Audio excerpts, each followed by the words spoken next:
시편 62편 1절부터 2절까지의 말씀 두 절밖에 안 되니까요. 우리 다 함께 한 목소리로 봉독하겠습니다. 나의 영혼이 잠잠히 하나님만 바라며 나의 구원이 그에게서 나오는도다. 오직 그만이 나의 반석이시요 나의 구원이시요 나의 요새이시니 내가 크게 흔들리지 아니하리로다. 아멘. 할렐루야. 아멘. 오늘 강의는 이 한 가지 우화를 소개하면서 이 강의를 시작하고 싶은데요. 어느 동네에 굴이 하나가 있었는데 이 굴은 절대적인 침묵을 요구하는 굴이었습니다. 그래서 누구라도 말을 하는 그 즉시 죽임을 당할 수밖에 없는 그런 굴이 하나가 있었는데요. 어떤 바보 삼형제가 그 굴에 들어가게 되었다고 합니다. 들어가자마자 큰 형이 이렇게 이야기하는 거예요. 너희들 여기서 말하면 다 죽는다. 이렇게 말하면서 큰 형이 죽었습니다. 그랬더니 둘째 형이 거봐 말하면 죽는다고 했지. 그래서 또 둘째 형도 죽었다고 하는 거예요. 마지막 셋째는 이 광경을 지켜보고 충격을 받고 나는 절대로 말하지 말아야지. 그리고서는 셋째까지 죽었다고 하는 것입니다. 여러분 참 짧은 우화지만 이 우화가 우리에게 말해주고 있는 것이 무엇입니까? 우리가 말하지 않고 살아가는 것이 얼마나 힘든 일인가 그것을 우리에게 말해주고 있지 않습니까? 사실 내가 하나님 앞에서 기도하고 신앙생활하면서 말하지 않고 침묵하겠다고 하는 것은 하나님 앞에 내 생각을 말하지 않겠습니다. 하나님 앞에 내 생각과 내 뜻을 이야기를 하지 않고 하나님의 음성을 듣겠습니다. 그런 의미를 담고 있는 것이거든요. 그런 의미에서 오늘 이 밤에 나오신 여러분들은 침묵기도라고 하는 말을 절대로 오해하지 마시기를 바랍니다.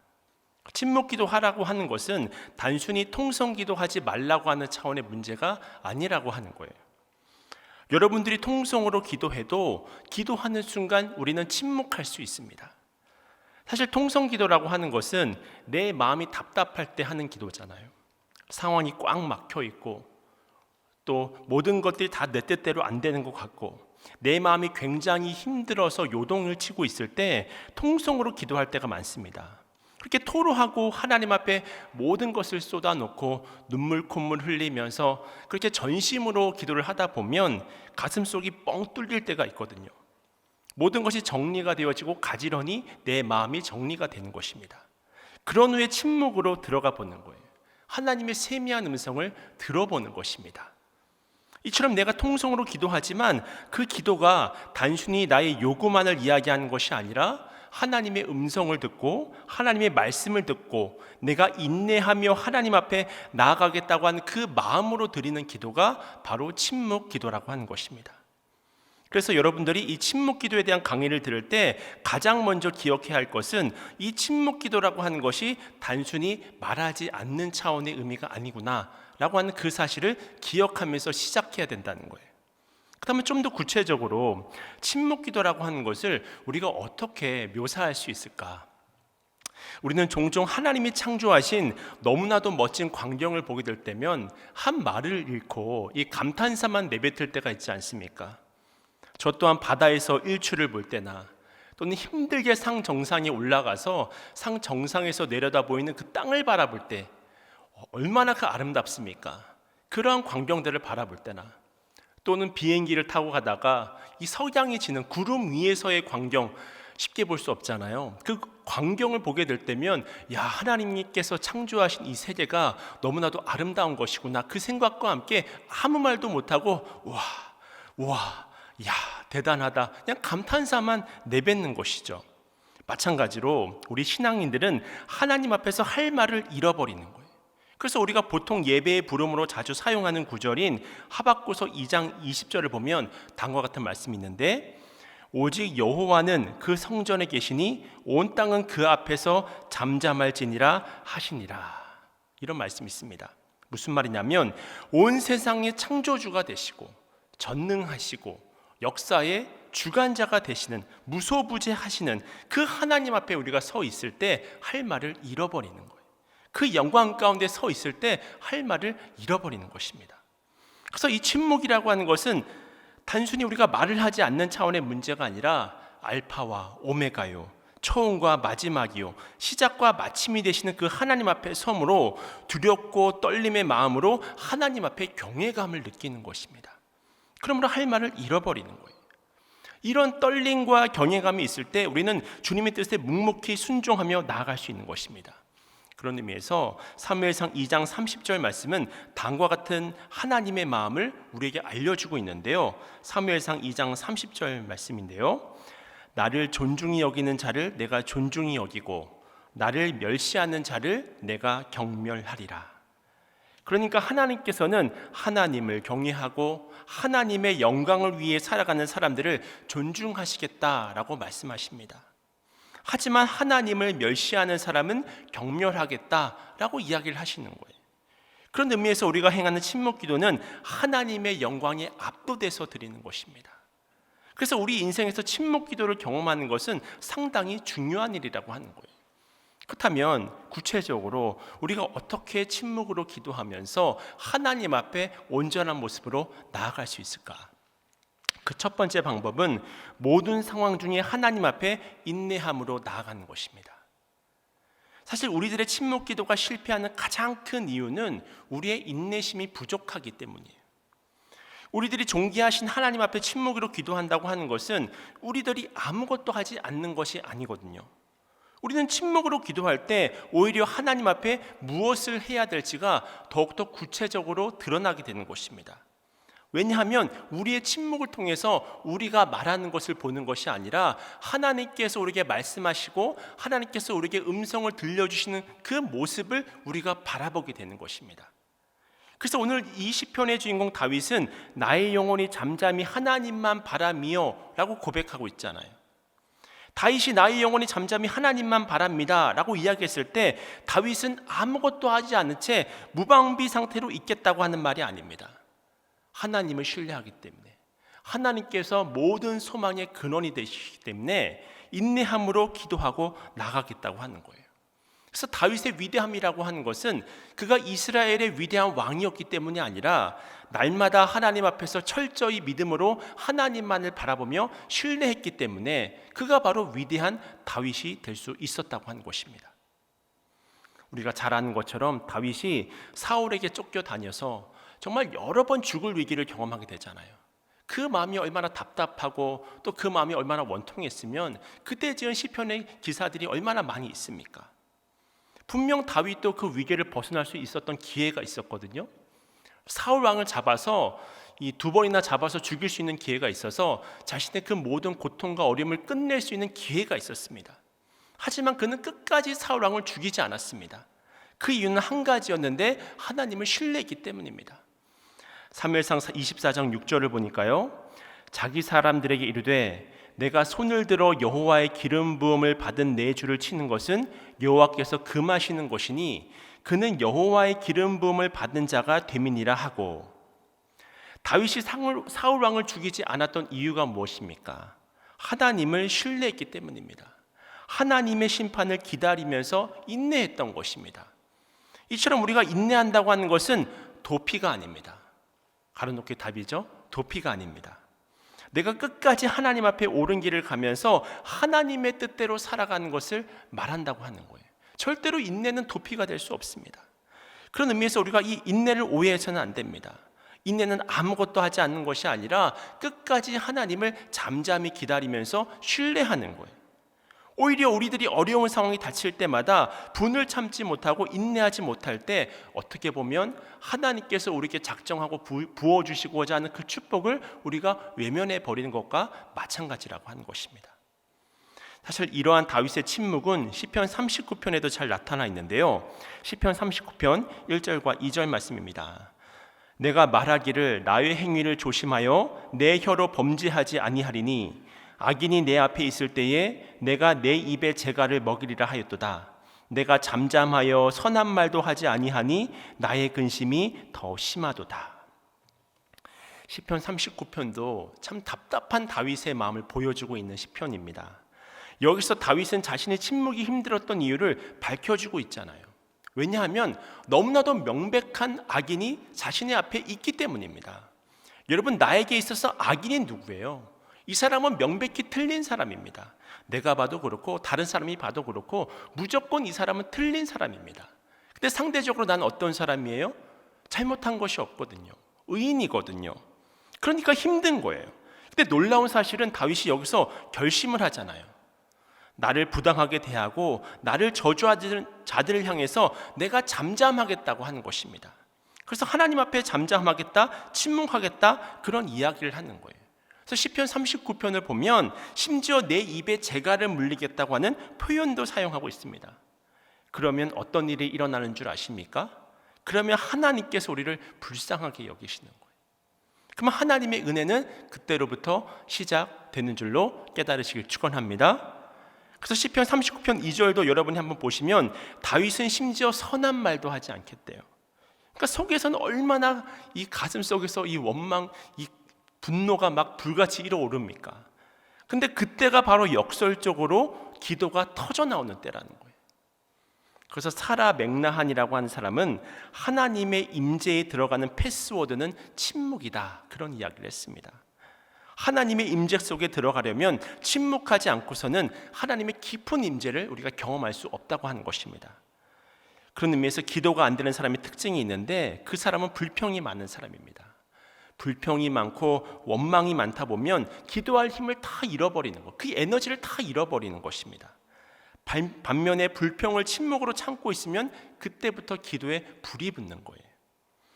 여러분이 잘 아시는 출애굽기 14장을 보면 홍해바다 앞에서 이스라엘 백성들이 모세를 원망하는 장면이 나옵니다. 출애굽기 14장 11절부터 12절까지의 말씀입니다. 그들이 또 모세에게 이르되 애굽에 매장지가 없어서 당신이 우리를 이끌어내어 이 광야에서 죽게 하느냐? 어찌하여 당신이 우리를 애굽에서 이끌어내어 우리에게 이같이 하느냐? 12절 우리가 애굽에서 당신에게 이른 말이 이것이 아니냐? 이르기를 우리를 내버려 두라. 우리가 애굽 사람을 섬길 것이라 하지 아니하더냐? 애굽 사람을 섬기는 것이 광야에서 죽는 것보다 낫겠노라. 자유를 얻었는데 금방새 감사함을 잃어버렸던 것입니다. 그러니까 원망이 나오고 불평이 나오는 거예요. 그래서 이 말씀의 배경이라고 하는 것은 바로 홍해바다 앞에서 이스라엘 백성들이 바로 이스라엘 백성들 그 뒤를 애굽의 군대가 쫓아오는 그런 상황이 아니겠습니까? 그때 모세가 백성들에게 어떤 말을 하냐면 유명한 말씀이죠. 출애굽기 14장 13절부터 14절까지의 말씀인데요. 모세가 백성에게 이르되 너희는 두려워하지 말고 가만히 서서 여호와께서 오늘 너희를 위하여 행하시는 구원을 보라. 너희가 오늘 본 애굽 사람을 영원히 다시 보지 아니하리라. 여호와께서 너희를 위하여 싸우시리니 너희는 가만히 있을지니라. 아멘. 13절 너희는 두려워하지 말고 가만히 서서, 또 14절 여호와께서 너희를 위하여 싸우시리니 너희는 가만히 있을지니라. 그러니까 우리가 분노를 참는 것은 단순히 그냥 화를 억누르는 것이 아니에요. 내 성질을 억누르게 되면 사실은 답답해서 사람은 죽을 수밖에 없겠죠. 근데 그런 억누름이 아니라 하나님을 신뢰하기 때문에 잠잠한 것입니다. 하나님을 신뢰하고 의지하고 하나님의 심판을 믿기 때문에 잠잠한 것입니다. 그러면 하나님께서 그 영혼을 긍휼히 여기신다고 하는 거예요. 그러니까 우리가 하나님의 일하심을 보고 싶거든 하나님께서 일할 기회를 드릴 수 있도록 우리는 침묵하는 것입니다. 저는 오늘 여러분들에게 신앙으로 도전하고 싶은데요, 여러분들이 하나님 앞에서 인내함으로 침묵할 때 이 세상 그 어떤 큰 소리보다 가장 큰 울림이 있는 가장 큰 소리로 하나님 앞에 기도하고 있는 것입니다. 오늘 본문에 드러난 다윗의 고백을 보세요. 나의 영혼이 잠잠히 하나님만 바라며 나의 구원이 그에게서 나는도다. 잠잠히 하나님만 바라보거든요. 그러면 사실은 당할 수밖에 없는 거잖아요. 억울할 수밖에 없는 것이고 부당한 일을 당할 수밖에 없는 거잖아요. 근데 하지만 다윗의 이 고백은 그냥 무기력한 상태로 있는 그런 고백이 아니라 소망이 하나님을 신뢰하기 때문에 뭐라고 이야기를 하냐면 나의 구원이 그에게서 나오기 때문이다 라고 말하고 있지 않습니까? 이것이 바로 믿음이라고 하는 것이죠. 그래서 하나님이 나의 구원이고 나의 요새라고 하는 거예요.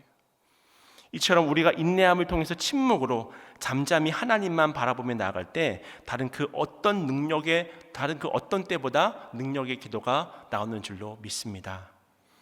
두 번째로 우리가 이 고백해야 될 것은 무엇이냐면 온전한 침묵 기도를 하기 위해서는 우리의 무력함을 고백해야 합니다. 사실 침묵이 유익한 이유는 나를 돌아보게 하기 때문입니다. 사실 우리들의 삶에 많은 영향을 미치는 것은 사람들과의 관계잖아요. 다르게 말하면 우리는 좋든 싫든 다른 사람들의 시선을 통해서 많은 영향을 받으면서 살아갑니다.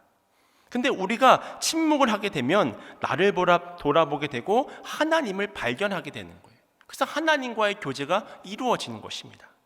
어느 찬송가의 가사처럼 세상과 나는 간 곳 없고 그 속한 주만 보입니다 라고 하는 고백을 우리가 하잖아요.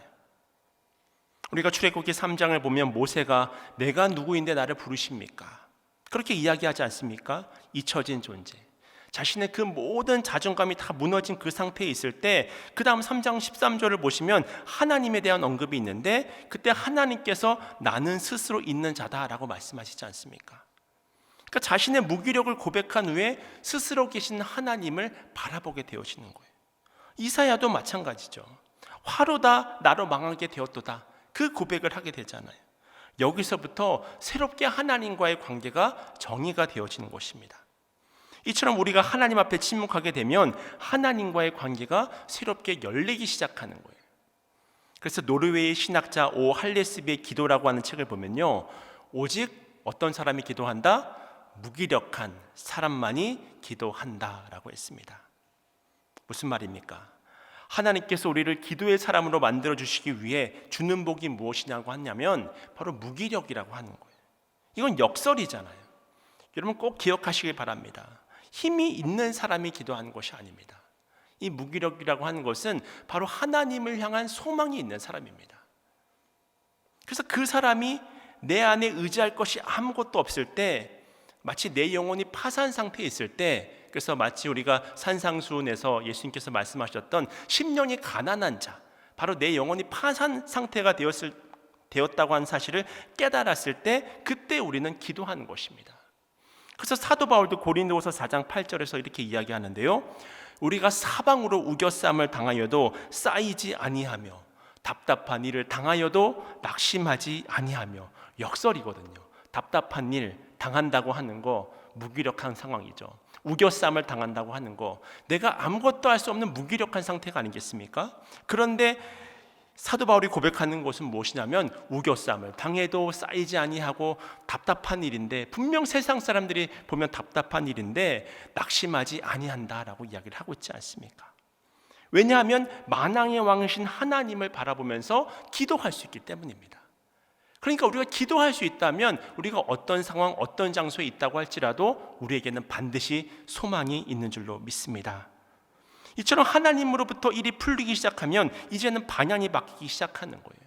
그래서 야고보서 1장 17절에는 어떤 말씀이 있냐면 온갖 좋은 은사와 온전한 선물이 다 위로부터 빛들의 아버지께로부터 내려오나니 그는 변함도 없으시고 회전하는 그림자도 없으시니라. 아멘. 그렇습니다. 온갖 좋은 은사와 온전한 선물이 다 위로부터 빛들의 아버지께로부터 내려온다라고 성경은 말하고 있습니다. 여러분, 우리 자녀들은 그냥 살아가지 않잖아요. 자녀들은 부모님의 폭포수와 같은 은혜로 살아가는 존재입니다. 마찬가지로 나를 바라보면 무력하죠. 소망이 없어 보이죠. 아무런 희망이 없어 보입니다. 하지만 그 상황 중에 만왕의 왕이시자 역사의 주관자 되신 하나님께서 우리의 아버지가 되시잖아요. 그러면 그 순간 주님을 바라보게 되어진다고 한다면 주님의 사랑과 은혜가 매 순간 우리와 함께하는 것입니다. 그럼 우리는 모든 상황 중에 승리할 수 있다고 하는 거예요. 여러분 모두 밤에 바다에 나가보신 경험이 있으시잖아요. 그때 우리는 무엇을 발견할 수 있습니까? 특별히 바다를 나가보게 되면 막 깜깜한데 막 빛들이 막 여러 개가 있거든요. 그것은 바로 배에서 나오는 빛입니다. 그런데 우리가 그 배에서 나오는 빛을 기준으로 삼게 되어지면 실패할 수밖에 없습니다. 낙심할 수밖에 없습니다. 왜냐하면 이 배라고 하는 것은 움직이는 것이기 때문입니다. 또 오늘 보이는 그 배의 불빛이 내일은 없을 수도 있는 거예요. 사실 이 배와 같은 것들이 우리들 주변에 있는 사람들이거든요. 또 많은 상황들이거든요. 근데 이 주변 사람들이 빛이라고 말하는 것은 매번 움직이는 거예요. 진리가 아닙니다. 캐논이 아닙니다. 매번 흔들리는 거예요. 그래서 이럴 때는 이것이 옳다, 저럴 때는 저것이 옳다. 아무도 알 수가 없는 거예요. 이제 수능이 한 달도 안 남았는데요. 여러분, 우리가 대학에 들어갈 때도 마찬가지잖아요. 입학할 때 전망이 좋은 학과와 졸업할 때 전망이 좋은 학과가 다른 것입니다. 그렇죠? 또 나중에 내가 취업할 때도 마찬가지라고 하는 거예요. 다 매 순간 상황마다 바뀌어지는 것입니다. 그러니까 하나님의 말씀을 기대지 않고 하나님께 기도하지 않고 내 이성과 내 판단으로 모든 것을 결정해 버린다고 한다면 그 인생을 누가 책임질 수 있겠습니까? 그런데 우리가 밤하늘의 별, 특별히 북극성을 바라보면 흔들리지 않잖아요. 이렇게 하나님은 흔들리지 않고 계시는 분인 줄로 믿습니다. 그래서 우리가 위기의 순간에 무엇을 바라보아야 하냐면 바로 주님께서 일하시는구나, 주님만 바라봐야 하는 것이구나, 모든 것을 합력하여 선을 이루시는 그 하나님께 소망이 있는 것이구나. 그래서 다윗은 흔들리지 않았던 거예요. 그래서 나의 삶이 든든하다고 하는 것이 무엇이냐면 하나님과 나와의 관계를 언제나 든든히 세우는 것입니다. 우리 인생의 그 모든 두려움과 염려에 대한 문제는 하나님과 나와의 관계가 깨어졌기 때문에 이 모든 문제들이 발생해 버리는 거예요. 그런데 이 모든 관계를 든든히 세우는 것이 무엇이냐면 바로 침묵에서 나온다고 하는 것입니다. 그래서 우리는 침묵을 통해서 나의 무기력함을 발견하게 되고 하나님께 더욱 가까이 나아갈 수 있게 된다는 거예요. 그런 의미에서 마지막으로 이 침묵 기도는 하나님과의 더욱 깊은 사귐으로 우리를 인도해 줍니다. 앞서 우리는 침묵 기도라고 하는 것이 단순히 말하지 않는다는 차원의 문제가 아니라는 사실을 말씀드리지 않았습니까? 우리가 침묵으로 기도한다고 하는 것은 우리가 하나님께 기도하지만 그 답은 하나님께로부터 얻겠습니다 라고 하는 어떤 하나님에 대한 맡겨드림이 있는 것입니다. 우리가 지난주에도 이 기도학교 4강에서 살펴보았듯이 우리는 청원할 수 있습니다. 그런 권리가 있습니다. 자녀이기 때문입니다. 하지만 응답할 권리는 누가 가지고 계시냐면 하나님만이 가지고 계신 거예요. 우리가 침묵 기도가 한다고 하는 것은 하나님의 권리를 인정하는 것입니다. 그래서 오늘 본문의 다윗이 나의 영혼아 잠잠히 하나님만 바라라 라고 선포할 수 있었던 것입니다. 저는 이 밤에 여러분들이 기도할 때 진정 능력 있는 기도를 할 수 있기를 바랍니다. 내가 하나님께 부르짖어 기도하는 것으로 끝나는 것이 아니라 나의 영혼이 잠잠히 하나님만 바라며 하나님만 바라봅니다. 나의 삶을, 나의 모든 문제들을 하나님께 맡겨드립니다. 이렇게 드리는 기도, 그래서 우리는 침묵의 기도 가운데 하나님과의 깊은 교제 가운데로 나아가게 되는 것입니다. 우리가 일반적으로 교제를 할 때는 나만 이야기하지 않습니다. 이것은 하나님과의 교제도 마찬가지라고 하는 거예요. 나는 청원한다고 하지만 청원하면서 침묵으로 들어가게 될 때만 하나님과의 교제가 이루어지는 거예요. 왜냐하면 하나님은 인격적인 분이시기 때문입니다. 그래서 제가 오늘 강의 후에 기도를 할 때 여러분에게 제안하고 싶은 것들이 있는데요. 여러분들이 기도를 시작할 때는 하나님께 마음으로 마음껏 통성 기도를 하시는 거예요. 오늘 혹시 침묵 기도라고 해서 오늘은 침묵 기도를 배우나 보다, 오늘 아무 말 하지 말고 기도하다가 가야겠다, 혹시 그렇게 생각하고 오신 분이 계실까요? 그렇게 하지 마시고 마음껏 통성으로 기도하시기를 바랍니다. 그리고 통성으로 기도한 후에는 하나님과의 깊이 있는 교제 가운데로 들어가시는 거예요. 하나님의 음성을 듣는 것입니다. 저는 언제부터인가 그런 기도의 습관이 있습니다. 하나님께 기도하다가 십자가를 바라보는 거예요. 저뿐만이 아니라 우리 다른 많은 목사님들 이야기를 하셨지만 저도 독서홀에서 기도하는 것을 참 좋아합니다. 아마도 제가 예전부터 계속 새벽 기도에서 이 기도를 그 장소에서 쌓았기 때문에 그곳에서 참 기도할 때 평안함을 느끼는 것 같아요. 그래서 독서홀에 교회 업무를 보다가 좀 답답해지면 독서홀에 홀로 앉아서 10분이고 20분이고 십자가를 바라보면서 기도를 하거든요. 그때 그 기도는 제가 말하는 기도가 아닙니다. 하나님께 내 마음을 털어놓고 잠잠히 하나님의 마음과 뜻을 묵상하는 기도라고 하는 거예요. 그러면 주님과의 깊은 교제 가운데로 들어가는 것을 경험하게 된다고 하는 것입니다. 이처럼 우리가 우리의 삶을 하나님 앞에 내어놓고 하나님과의 교제 가운데 들어간다고 하는 것은 얼마나 놀라운 일인지 모릅니다. 우리들의 많은 신앙 오류는 하나님 앞에 열심히 기도하지만 하나님과의 교제는 신경 쓰지 않는다고 하는 거예요. 우리가 하나님께 열심히 기도하지만 음성을 듣지 않으려고 하는 것이 문제라고 하는 것입니다. 하지만 로마서 8장 26절과 27절은 어떤 사실을 증거해 주고 있습니까? 이와 같이 성령도 우리의 연약함을 도우시나니 우리는 마땅히 기도할 바를 알지 못하나 오직 성령이 말할 수 없는 탄식으로 우리를 위하여 친히 간구하시느니라. 마음을 살피시는 이가 성령의 생각을 아시나니 이는 성령이 하나님의 뜻대로 성도를 위하여 간구하심이니라. 아멘. 성령님께서 말할 수 없는 탄식으로 오늘 이 밤에 우리를 불러주셨고 또 지금 이 시간도 동일하게 역사하고 계신 줄로 믿습니다. 하나님께서 듣게 하신 것, 또 깨닫게 하신 것, 또 기도하시면서 적용하게 하시는 그 모든 과정 가운데 바로 성령님의 일하심이 있는 거예요. 그 음성을 여러분들이 분명하게 듣고 순종하면서 기도할 때 응답의 역사가 나타나게 된다고 하는 것입니다.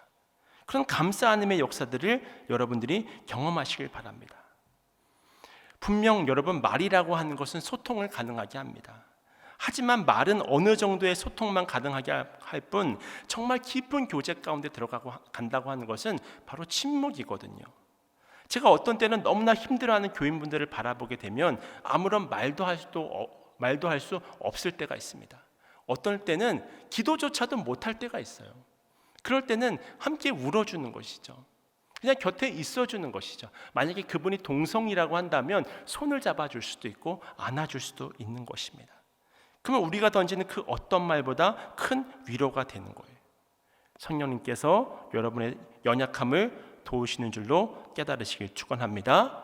이 시간 여러분들이 침묵하면서 잠잠히 하나님 앞에 나가게 될 때 바로 하나님의 역사가 이 밤에 이루어진다고 하는 거예요.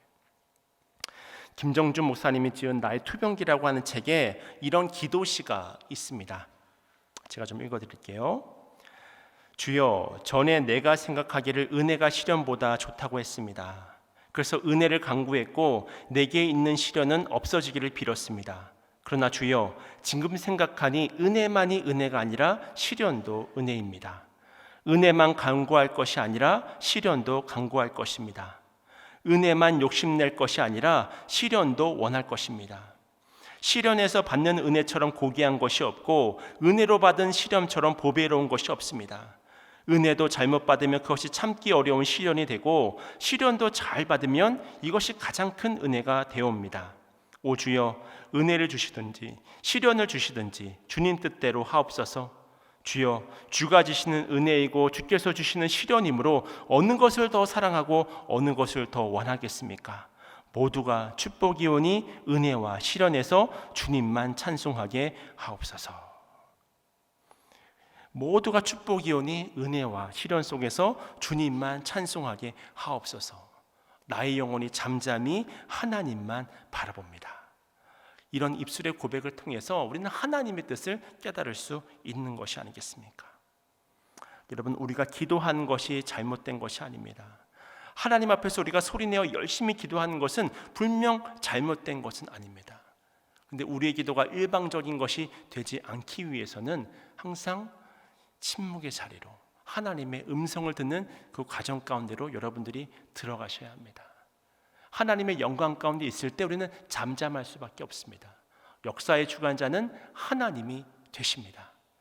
간절히 하나님 앞에 부르짖어 기도하시다가 하나님께서 음성을 들으라고 하시면 침묵으로 하나님과의 더 깊은 교제 가운데로 들어가야 하는 거예요. 그때 일반적인 신앙을 하는 것이 아니라 내 욕망을 실현시키는 그런 신앙생활을 하는 것이 아니라 하나님의 뜻에 순종하는 하나님의 형상으로 빚어지는 예수 그리스도의 형상으로 나타나는 그런 신앙생활을 우리가 할 수 있다고 하는 것입니다. 누군가가 이런 이야기를 했는데요. 말을 배우는 데는 2년이 걸리지만 침묵을 배우는 데는 60년이 걸립니다. 우리의 신앙이, 우리의 기도가 통성기도로 시작해서 하나님을 바라볼 수 있는 단계까지 올라가는 것입니다. 저는 오늘 이 밤에 그것을 좀 제안드리고 싶어요.